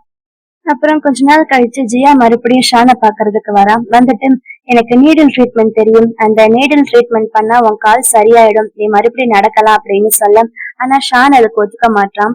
ஏன்னா என்ன பண்ணாலும் என்னால நடக்க முடியாது அப்படின்னு அவன் சொல்ல, நான் தான் சொல்றல எனக்கு நீடில் ட்ரீட்மெண்ட் தெரியும், இதை ட்ரை பண்ணி பாரு அப்படின்னு அவன் அந்த நீடில் ட்ரீட்மெண்ட் அவனுக்கு பண்ண போவாராம். அப்ப அவளுடைய கால்ல நிறைய நீடில் குத்துன அந்த காயம் எல்லாம் இருக்குது. அதை பார்த்ததுமே ஷானுக்கு புரிஞ்சு போயிடுது, இவனுடைய காலை சரி பண்றதுக்காக அவன் நீடில் ட்ரீட்மெண்ட் கத்துட்டு வந்திருக்கான், அதுவும் அவன் மேலேயே நீடில் ட்ரீட்மெண்ட் பண்ணி அதை கத்துட்டு இருக்கா அப்படின்னு தெரிஞ்சதுமே உடனே ஷானுக்கு ரொம்ப எமோஷனல் ஆயிடுது. அதுக்கப்புறம் அவ பண்ண ட்ரீட்மெண்ட் எல்லாம் அவன் நடக்க ஆரம்பிச்சிருக்கான். அப்படியே அவங்க 2 பேருக்கும் லவ் ஆகி அவங்க 2 பேரும் மேரேஜ் பண்ணிட்டு இருந்திருக்காங்க. சோ இதெல்லாம் பிளாஷ்பேக்ல நடந்தது. இப்ப டாக்டர் கிட்ட எனக்கு நீடல் ட்ரீட்மெண்ட் தெரியும், நானே அவரை நல்லா பாத்துக்கிறேன் அப்படின்னு ஜியா சொல்றான். அதை கேட்ட டாக்டரும் சரி அதுவும் நல்லதுதான், நீங்க கூடவே இருந்து அவரை பாத்துக்கோங்க அப்படின்னு டாக்டர் அங்க இருந்து கிளம்பிடுறாங்க. அன்னையில இருந்து ஜியா டெய்லியும் அவனுக்கு அந்த நீடல் ட்ரீட்மெண்ட் பண்ணிக்கிட்டே இருக்கா. அப்புறம் அவனை தூங்க வச்சுட்டு நைட்டு யாருக்கும் தெரியாம அந்த லாக்கர் ரூம் யாருமே போக கூடாதுன்னு சொல்லியிருந்தாங்கல்ல, அந்த லாக்கர் ரூம் போய் ஓபன் பண்ணி பாக்குறான். அது ஓபன் பண்ணதுமே அவளுக்கு செம்ம ஷாக்கும். ஏன்னா அந்த இடம் எப்படி இருக்குன்னா இவங்க கல்யாணத்தப்ப அவங்க வீடு எப்படி இருந்துச்சு அதே மாதிரி இருக்குது. அதை பார்த்து அவ ரொம்பவே எமோஷனல் ஆயிடுறான். ஏன்னா ஷான் தான் அதெல்லாம் அப்படியே வச்சிருக்கான். ஏன்னா அவன் சக்சஸ் ஆகிறதுக்கு முன்னாடி அவனும் அவனுடைய ஒய்ஃப் எவ்வளவு ஹாப்பியா இருந்தாங்க அதெல்லாம் ஞாபகம் வச்சுக்கிறதுக்காக அதெல்லாம் அப்படியே வச்சிருந்திருக்கான். அப்புறம் டெய்லி அவனுக்கு வேண்டிய ட்ரீட்மெண்ட் அதெல்லாம் பண்ணிக்கிட்டு இருக்கா அவன். அப்படியே அவங்க 2 பேரும் கொஞ்சம் கொஞ்சமா க்ளோஸ் ஆகுறாங்க. அப்புறம் அவனை வீல் சேர்ல உட்கார வச்சு அவ தள்ளிக்கிட்டு இருக்கான். அப்ப அந்த இடத்துல ஒரு லேடி வராங்க. அந்த லேடி ஜியா கிட்ட ரொம்ப ரூடா நடந்துக்கிறாங்க. நீ இப்போ நான் பாத்துக்கிறேன் அப்படின்னுட்டு ஜியாவை அனுப்பிட்டு அந்த லேடிய அந்த வீல் சேரை தள்ளிட்டு போறான். அப்ப ஜியா அந்த செக்ரட்டரி கிட்ட யார் அந்த பொண்ணு ரொம்ப ரூடா நடந்துக்கிறா அப்படின்னு சொல்ல அது அவனுடைய சைக்காட்ரிஸ்ட் அப்படின்னு சொல்றான். சைக்காட்ரிஸ்ட் தான். ஏன் என்னாச்சு, அவருக்கு ஏதாச்சும் உடம்பு சரியில்லையா அப்படின்னு கேட்க இல்ல 5 வருஷத்துக்கு முன்னாடி அவரோட ஒய்ஃப் இறந்து போயிட்டாங்கல்ல, அப்ப இருந்து அவர் ஒரு மாதிரி டிப்ரெஸ்டா இருக்காரு. அவங்களுடைய பர்சனல் சைக்காட்ரிஸ்ட் இவங்க. எப்பெல்லாம் ரொம்ப டிப்ரெஸ்டா ஃபீல் பண்றாரோ அப்பெல்லாம் அவங்கள போன் பண்ணி வர சொல்லுவாரு அப்படின்னு சொல்ல அடுத்த சீன்ல அங்க ஹீரோவும் சைக்காட்ரிஸ்டும் பேசிட்டு இருக்காங்க. சைக்காட்ரிஸ்ட் கிட்ட நடந்த விஷயத்தெல்லாம் சொல்றான். நடந்ததுன்னா எல்லாமே சொல்ல மாட்டான். இறந்தவங்க மறுபடியும் உயிரோட வர முடியுமா அப்படின்னு கேட்க ஏன் இப்படி கேக்குற அப்படின்னு சைக்காட்ரிஸ்ட் சொல்றாங்க. இல்ல, எனக்கு என்னமோ இறந்து போன என்னோட ஒய்ஃப் மறுபடியும் இங்க வந்துட்டதாகவும் என் பக்கத்திலேயே அவ இருக்கிற மாதிரி ஃபீல் பண்றேன் அப்படின்னு சொல்ல அதுக்கு இறந்தவங்க எல்லாம் கண்டிப்பா திரும்ப வர முடியாது, நீ ஏதோ ரொம்ப டிப்ரெஸ்டா இருக்க போல, உனக்கு ஸ்ட்ரெஸ் அதிகமா இருக்கும், அதனாலதான் இந்த மாதிரி எல்லாம் திங்க் பண்றேன், நீ நல்லா ரெஸ்ட் எடு அப்படின்னு அவனுக்கு மெடிசன் எழுதி கொடுத்துடுறான். அப்புறம் அன்னைக்கு நைட்டு ஜியா என்ன பண்றான், மறுபடியும் அந்த லாக்கர் ரூம் ஓபன் பண்ணிட்டு உள்ள போறான். ஏன்னா அந்த ரூம்ல தான் ஷானுடைய டைரி வச்சிருக்குது. அந்த டைரிய படிக்கலாம் அப்படின்னு ஓபன் பண்றான். அதுல அவ இறந்து போனால அதுக்கப்புறம் ஒவ்வொரு நாளும் அவ எந்த அளவுக்கு ஜியாவை மிஸ் பண்ணிருக்கானோ அதெல்லாம் டெய்லி உருகி உருகி எழுதி வச்சிருந்திருக்கான். அதெல்லாம் படிக்க படிக்க இவ ரொம்ப எமோஷனல் ஆயிடுறான். நமக்காக இவ இந்த அளவுக்கு ஃபீல் பண்ணிருக்கானே அப்படின்னு நினைக்கிறான். உடனே ஷானை பாக்கணும் அப்படின்னு ஷானுடைய ரூமுக்கு வர, ஆனா அவனுடைய சைக்காட்ரிஸ்ட் உள்ள விட மாட்டான். இல்ல, அவன் இப்ப ரெஸ்ட் எடுக்கணும் அப்படின்னு சொல்ல, ஆனா ஜியா அதெல்லாம் கேக்குற மாதிரி இல்ல. நான் இப்ப உள்ள போகணும்னு சொல்றேன்ல அப்படின்னு அவ எப்படியோ உள்ள வந்துடுறான். ஆனா அங்க ஷானே ரொம்ப ஒரு மாதிரி தான் இருக்கான். நீ கொஞ்சம் இங்க இருந்து போ, நான் ரெஸ்ட் எடுக்கணும் அப்படின்னு சொல்ல அவ கேட்க மாட்டான். நான் தான் சொல்றேன்ல இங்க இருந்து போ அப்படின்னு ஜியா அங்க இருந்து அனுப்பி வச்சிடுறான். ஜியா போனதுமே சைக்காட்ரிஸ்ட் இவனுக்கு மருந்து கொடுத்தாங்கல்ல, அந்த மருந்தெல்லாம் டஸ்ட்பின்ல போடுறான். போட்டுட்டு என்னோட ஒய்ஃபை நான் எப்பயுமே மறக்க மாட்டேன், அவளை மறைக்கிறதுக்கு நான் ட்ரை கூட பண்ண மாட்டேன் அப்படின்னு சொல்றான். நேரம் கழிச்சு ஜியா ஹீரோவை பாக்குறதுக்கு வரான். ஆனா அங்க ஹீரோவை காணும். உடனே அவ பயந்துடுறான். என்ன ஆச்சு அப்படின்னு செக்ரட்டரிட்ட கேட்க தெரியலையே, இந்த நைட் டைம் அவர் எங்க போயிருப்பாரு அப்படின்னு அவனை தேடுறான். அப்ப உடனே ஜியா ஓடி போய் அவனுடைய டைரி இருக்குல்ல, அந்த டைரி எடுத்து பாக்குறான். அன்னைக்கு அதாவது இந்த கடைசி நாள் கூட அவன் டைரி எழுதியிருக்கான். அதுல என்ன எழுதியிருக்கானா, எனக்கு மனசே சரியில்லை, நான் சன்ரைஸ் பார்க்க போலான்னு நினைக்கிறேன், உன்கிட்ட நான் சீக்கிரமா வரணும், அதுக்காகத்தான் நான் ட்ரை பண்ணிட்டு இருக்கேன் அப்படின்னு எழுதி வச்சிருக்கான். அத படிச்சதுமே ஜியா ரொம்ப பயந்துடுறான். ஏன்னா ஜியா கிட்ட போகணும்னா அவன் சாகணும் தானே, ஒருவேளை சூசைட் பண்ணிக்க போறானா அப்படின்னு பயந்துட்டு உடனே போய் அங்க இருக்கிற எல்லாரையுமே கூப்பிடுறான். செக்ரட்டரி, அவனுடைய லின்னு ஒருத்தி இருப்பாள், அவ எல்லாருமே கூப்பிட்டுட்டு அவனை தேடுறதுக்காக அவன் மவுண்டன்ல சன்ரைஸ் பார்க்க போனான்னு சொன்னாங்கல்ல, அந்த மவுண்டன்ல போய் தேடுறாங்க. அப்ப லின் இவளை பார்த்து எல்லாமே ஒன்னால தாண்டி, நீ வந்ததுல இருந்து அவன் இந்த மாதிரி எல்லாம் பண்றான், அவனுக்கு மட்டும் ஏதாச்சும் ஆச்சு அதுக்கு நீதான் காரணம் அப்படின்னுட்டு ஆளுக்கு ஒரு பக்கமா தேடுறதுக்கு ட்ரை பண்ணிட்டு இருக்காங்க. யாருக்கு என்ன பண்றதுன்னு தெரியல. ஐயோ எதுக்கு இந்த மாதிரி எல்லாம் பண்றான் அப்படின்னு அவனை தேடுறதுக்கு அவ ஒரு அடி முன்னாடி எடுத்து வைக்க போறான். அப்ப கால் தடுக்கி கீழே விழுந்துடுறா. அவளுக்கு அழுக வந்துடுது. ஏன் இந்த மாதிரி பண்றா ஷானு, அவங்க கண்டிப்பா சூசைட் எல்லாம் பண்ணிருக்க கூடாது அப்படின்னு அவ அழுதுகிட்டே சொல்லிட்டு இருக்க. அப்ப அவ முன்னாடி ஷானே வந்து நிக்கிறான். நீ யாருக்காக அழுதுட்டு இருக்க, எனக்காக தானே அப்படின்னு சொல்ல உடனே ஜியா ஷானை கட்டி பிடிச்சுக்கிறான். ஏன்னா அவன் தான் நினைச்சிருப்பான், ஏன்னா நான் தான் அவனோட பொண்டாட்டின்னு கூட இது வரைக்கும் நான் அவன்கிட்ட சொல்லலையே, அவனை மீட் பண்ணி ஒரே ஒரு டைம் அவனை கட்டி பிடிச்சா போதும் அப்படின்னு சொல்லிட்டு தான் அழுதுட்டு இருப்பான். சோ இப்ப ஷானை பார்த்ததுமே ஹாப்பியா கட்டி பிடிச்சிட்டு அழுகுறான். எதுக்கு இந்த மாதிரி பண்ண, எதுக்கு சூசைட் பண்ணிக்க போன அப்படின்னு சொல்ல, நான் ஒன்னும் சூசைட் பண்ணிக்கலாம் வரலையே, நான் உண்மையாலுமே சன்ரைஸ் பார்க்க தான் வந்தேன் அப்படின்னு அவன் சொல்றான். நீ பண்ணது மட்டும் சரியா, எதுக்கு என்கிட்ட நீ இத்தனை நாள உண்மையை மறைச்சு வச்சிருந்த, நீதான் ஜியான்னு என்கிட்ட சொல்லி இருக்கதால அப்படின்னு அவன் கேக்குறான். அப்ப ஜியா நடந்த விஷயத்த சொல்றான். மேல அந்த யம தர்மராஜா அவன் தான் வந்து இவ யார் அப்படின்ற விஷயத்த வெளியில சொல்லக்கூடாது அப்படி சொன்னா உடனே அவளை மறுபடியும் மேல கூட்டிட்டு போயிருவாங்க அப்படின்னு சொல்லி இருந்தால அந்த விஷயத்த பத்தி சொல்ல, அதே நேரம் அங்க மேல அந்த யமலோகத்துல அந்த யம தர்மராஜாவும் கூட இருந்தவரும் பேசிக்கிறாங்க. இவ வந்து அவளோட ஐடென்டிட்டியை வெளியில சொல்லிட்டான், இப்ப என்ன பண்றது, அவளை மறுபடியும் இங்கே கூப்பிட்டுக்கலாமா அப்படின்னு கூட இருக்கிறவன் சொல்ல, அதுக்கு யம தர்மராஜா சொல்றாரு, ஐயோ அதெல்லாம் வேணாம், அவ இங்க வந்தா ரொம்ப ஓவரா பண்ணுவா, பேசாம அவ அங்கேயே இருக்கட்டும், அந்த இன்னொரு பொண்ணோட உடம்புலதான் அவ இப்ப இருக்கான், அந்த பொண்ணுக்கு வந்து 1000 வருஷம் உயிரோட இருக்கட்டும் அப்படின்னு அவளோட தலையெழுத்த மாத்தி எழுதிடுறாங்க. அப்ப ஷான் கேக்குறான், அப்படின்னா இனிமே என்னை விட்டுட்டு நீ எங்கேயும் போக மாட்டல அப்படின்னு கேட்க, நான் உன்னை இந்த அளவுக்கு லவ் பண்றேன், நான் எப்படி உன்னை விட்டுட்டு போவேன் அப்படின்னு ஹாப்பியா ஹக் பண்ணிக்கிறான். அம்மா நீ இன்னைக்கு எதுக்கு சன்ரைஸ் பார்க்க போன அப்படின்னு கேட்கும். ஆக்சுவலா நான் சன்ரைஸ் பாக்குறத விட அங்க முக்கியமான ஒருத்தரை மீட் பண்ண போனேன் அப்படின்னு சொல்றான். அந்த மலையில ஒருத்தர் சாமியார் மாதிரி இருந்திருப்பாரு, அவரை பார்க்கதான் அவன் போயிருக்கான் போல. அந்த சாமியார்கிட்ட போய் இறந்தவங்க திரும்ப வர முடியுமா அப்படின்னு கேக்குறான். அதுக்கு அந்த சாமியார் சொல்றாரு, 5 வருஷத்துக்கு முன்னாடி இறந்த ஒரு பொண்ணு இப்ப மறுபடியும் திரும்ப வந்திருக்கா அப்படின்னு சொல்ல, அப்ப இவனுக்கு கன்ஃபார்ம் ஆயிடுது, இப்ப வந்திருக்கிற ஜியா வந்து அவனோட ஒய்ஃப் தான். தெரிஞ்சதுக்கு அப்புறம் தான் ஜியா வந்து ஒய்ஃப்னு கன்ஃபார்ம் பண்ணி அவன் ஹக் பண்ணியிருக்கான். அப்புறம் இப்ப ஷான் அவங்கிட்ட சொல்லிட்டு இருக்கான், நீ ஃபர்ஸ்ட் டைம் எப்ப இங்க வந்தியோ அப்பவே எனக்கு உன் மேல டவுட் வந்துருச்சு. எனக்கு உன்னை பார்க்கும் போதெல்லாம் ஜியா மாதிரியே தான் தோணுச்சு. நீ எனக்கு பிடிச்ச நூடுல்ஸ் பண்ணதும், அதுக்கப்புறம் அந்த நாய் கிட்ட பேசினதும் அதெல்லாம் வச்சு பார்க்கும்போது எனக்கு டவுட் இருந்துச்சு. அதுக்கப்புறம் எனக்கு கன்ஃபார்ம் ஆனதுக்கு அப்புறம் நான் ரொம்ப சந்தோஷமாயிட்டேன் அப்படின்னுட்டு ரொம்ப ஹாப்பியா ரெண்டு பேரும் கிஸ் பண்ணிட்டு இருக்காங்க. அப்ப செக்ரட்டரி அந்த வழியா வர அவங்க ரெண்டு பேரும் கிஸ் பண்ணிட்டு இருக்கிறத பார்த்துட்டு அவனும் ஹாப்பி ஆயிடுறான். பரவாயில்ல, இப்படியே பாஸ் சந்தோஷமா இருந்தா சரி அப்படின்னு அவன் ஹாப்பியா போயிடுறான். அடுத்த நாள் காலையில செக்ரட்டரி அவங்களுக்காக வெயிட் பண்ணிக்கிட்டு இருக்கேன். தூங்கி எழுந்திரிச்சு ஜியா வரா, ரொம்ப டயர்டா வரா போல. அப்ப செக்ரட்டரி அவனை பார்த்து, பாஸ் எங்க, என்ன ஆச்சு அப்படின்னு கேட்கும். பாஸ் அங்க வந்துட்டு அவன் மேல கை போட்டு, என்னோட ஒய்ஃப் என்ன பண்ற அப்படின்னு கேக்குறான். என்னது ஒய்ஃப் அப்படின்னு அந்த செக்ரட்டரி ஆச்சரியமா பார்க்கும். ஆமாம், இனிமே இவதான் என்னோட ஒய்ஃப், இந்த வீட்டோட எஜமானி இவதான் அப்படின்னு ரொம்ப ஹாப்பியா இன்ட்ரோடியூஸ் பண்ணி வைக்கும். செக்ரட்டரிக்கு அதை கேட்கறதுக்கு ரொம்ப ஹாப்பியா தான் இருக்கு. அதுக்கப்புறம் ஜியாவை உள்ள கூட்டிட்டு போய் அவளுக்கு முன்னாடி நிறைய ஃபைல்ஸ் எல்லாம் எடுத்து காமிச்சிட்டு இருக்கான். இதெல்லாம் என்னுடைய சொத்து, என்னோட கம்பெனிஸ், இனிமே இதெல்லாம் நீதான் பாத்துக்கணும் அப்படின்னு சொல்ல, ஐயோ உனக்கு இவ்வளவு சொத்து இருக்கு அப்படின்னு அவன் ஆச்சரியமா கேட்க, ஆமா இதெல்லாம் இந்த ஊர்ல இருக்கிறது மட்டும்தான், இன்னும் அப்ராட்ல எல்லாம் நிறைய இருக்குது அப்படின்னு சொல்றான். ஆனா இதெல்லாம் எப்படி நான் பாத்துக்கிறது, எனக்கு இதை பத்தி எல்லாம் பெருசா நாலேஜ் இல்லையா அப்படின்னு சொல்ல, நீ ஒன்னும் கவலைப்படாத, நான் உனக்கு எல்லாம் சொல்லி கொடுக்குறேன் அப்படின்னு சொல்ல, சரி மொத்தமா உனக்கு எவ்வளவு சொத்து இருக்கு அப்படின்னு கேட்க, அவன் 800 மில்லியன் அப்படின்னு சொல்றான். அதை கேட்டதுமே அவ ஆச்சரியமாயிடுறான். நீ எதுக்கு ஆச்சரியப்படுற, இனிமே இது எல்லாமே உனக்குதான் அப்படின்னு சொல்ல அவளுக்கு செம்ம ஹாப்பி ஆயிடுது. உடனே அவளோட மொபைல் எடுத்து அவ ஆசைப்படுற எல்லாத்தையுமே ஆர்டர் பண்றான். அதெல்லாம் பார்த்த செக்ரட்டரி கொஞ்சம் பயப்படுறான். ஏன்னா இவ இவ்வளவு காசை முதல் நாளே செலவு பண்ணிட்டாலே ஒருவேளை ஹீரோக்கு மேல கோவம் வருமோ அப்படின்னு நினைச்சு பாக்குறான். ஆனா உண்மையிலுமே ஹீரோ வந்து ரொம்ப ஹாப்பி ஆகுறான். அப்ப அவ கேக்குறான், நான் இவ்வளவு காசு செலவு பண்ணிட்டேனே, உனக்கு ஒண்ணு என் மேல கோவம் இல்லையா அப்படின்னு கேட்க, அது எப்படி எனக்கு உன் மேல கோவம் வரும், எனக்காக நீ எவ்வளவு தியாகம் பண்ணிருக்க, நான் எப்படியாச்சும் முன்னுக்கு வரணும்னு தான் நீ ஆசைப்பட்டேன், இப்ப நான் இவ்வளவு கஷ்டப்பட்டு பணக்காரன் ஆனதே உனக்காக தானே அப்படின்னு சொல்ல, உடனே ஜியா ஹாப்பியா பக்கத்துல இருந்து அவன் கணத்துல கிஸ் பண்ண, அதெல்லாம் செக்ரட்டரி பக்கத்துல நின்று பாத்துக்கிட்டுதான் இருக்கான். அவனுக்கு ஒரே வெக்கமா இருக்குது. கொஞ்ச நேரத்துல அவனோட சைக்கியாட்ரிஸ்ட் அங்க வர, இவங்க ரெண்டு பேரும் இப்படி க்ளோஸா இருக்கிறது அவளுக்கு பிடிக்க மாட்டேங்குது. என்ன நடக்குதுங்க அப்படின்னு கேட்க, நீங்க எப்படி இங்க வந்தீங்க அப்படின்னு ஷான் அந்த சைக்கியாட்ரிஸ்ட் கேட்க, உன்னுடைய அடுத்த டிராமாக்கு ட்ரீட்மெண்ட் பண்ணதான் வந்த அப்படின்னு அவ சொல்றான். இல்ல, இனிமே எனக்கு ட்ரீட்மெண்ட்ல எதுவும் வேணாம், மெடிசன் எதுவும் வேணாம், எனக்கு வேண்டிய மெடிசன் எனக்கு கிடைச்சிருச்சு அப்படின்னு அவன் ஜியாவை பார்த்து சொல்றான்.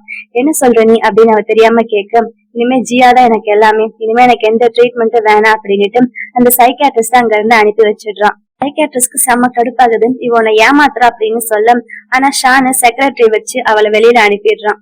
அப்புறம் கொஞ்ச நேரம் கழிச்சு ஹீரோ அவளை கூப்பிட்டுட்டு அவனுடைய ஆபீஸ்க்கு போறான்.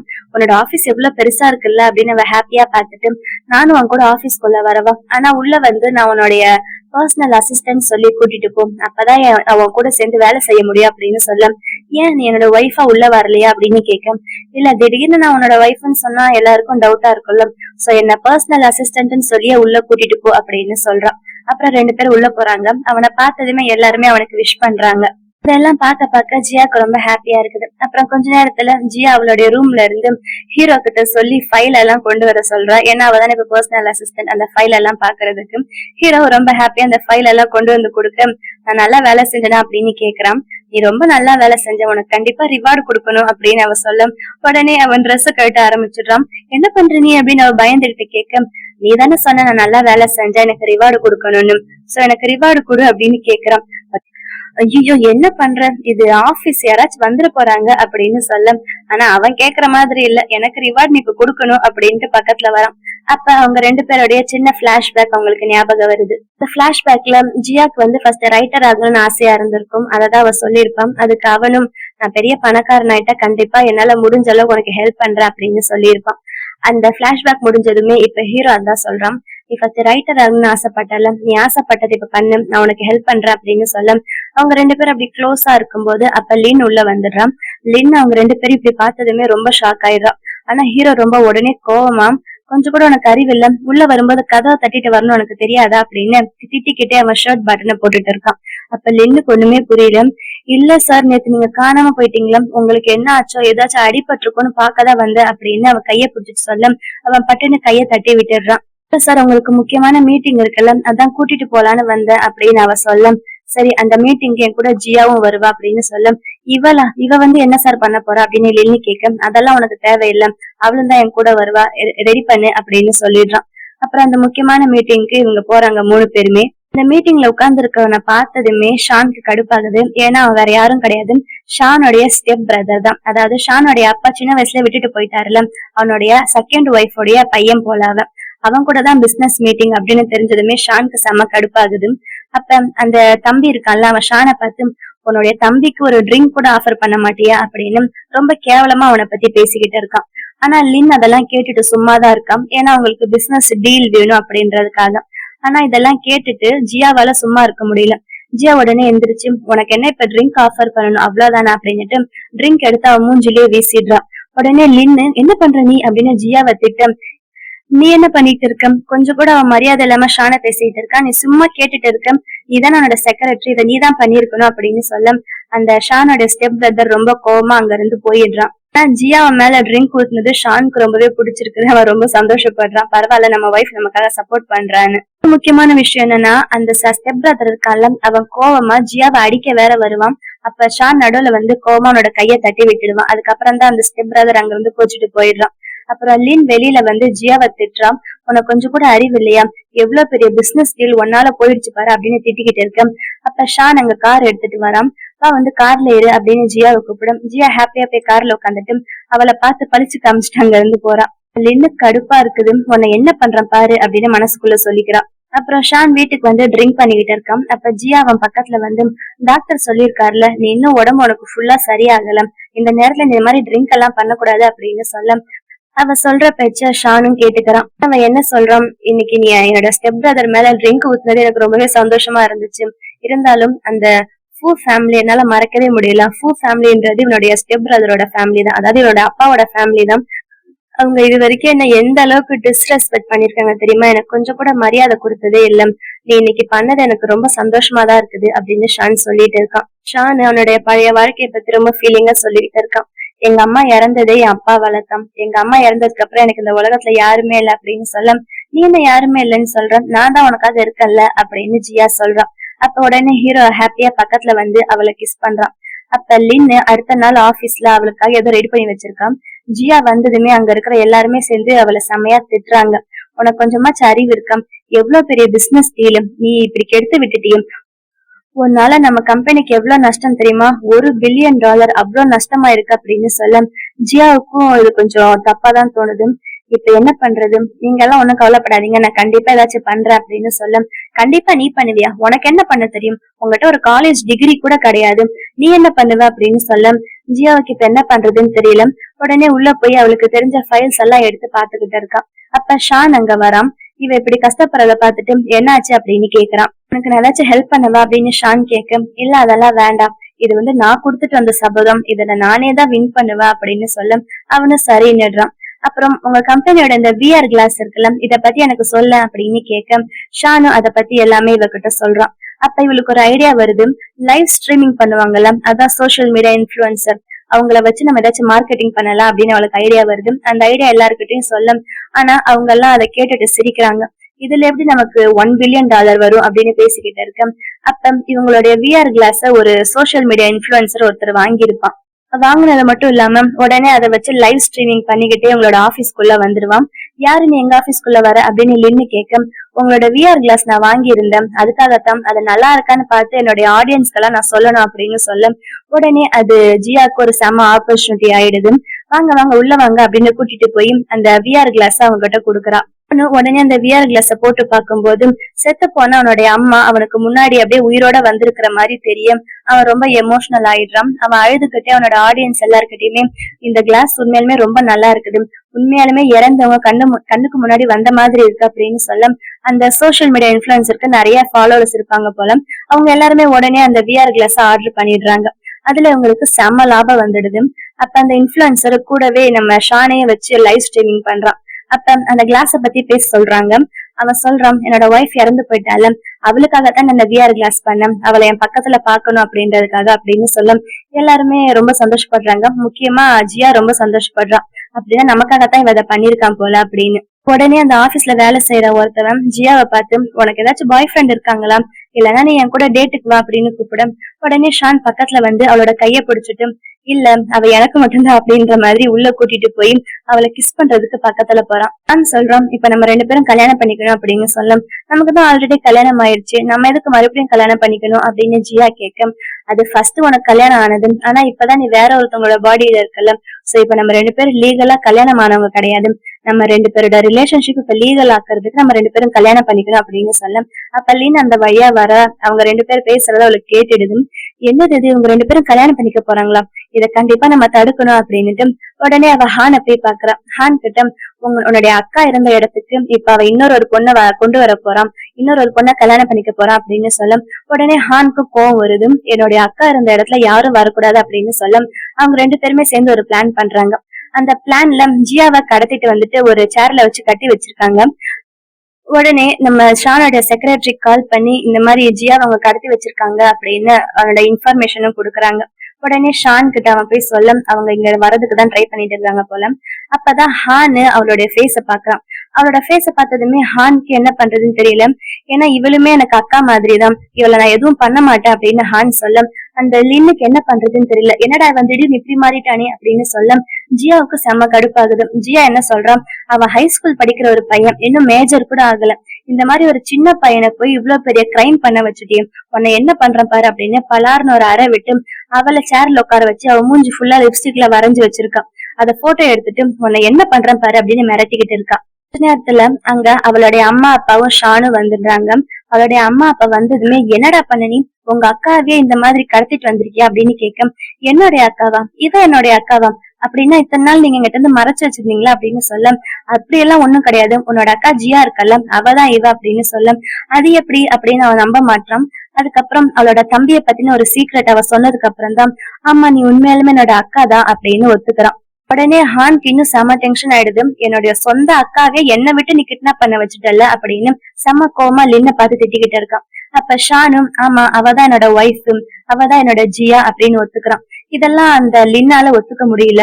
ஷான் அங்க வரும்போதே போலீஸ் கிட்ட இன்ஃபார்ம் பண்ணிட்டு தான் வந்தான் போல. கொஞ்ச நேரத்துல அங்க போலீஸ் வந்துடுறாங்க. அவளை கிட்னாப் பண்ணதுக்காக அவளை அரெஸ்ட் பண்ணி கூட்டிட்டு போயிடுறாங்க. அப்புறம் ஹான்க்கு செம்ம ஹாப்பி ஆயிடுது. ஹான் ரொம்ப ஹாப்பியா அவனோட சிஸ்டரை கட்டி பிடிச்சுக்கிறான், என் அக்கா எனக்கு மறுபடியும் கிடைச்சிட்டா அப்படின்னு.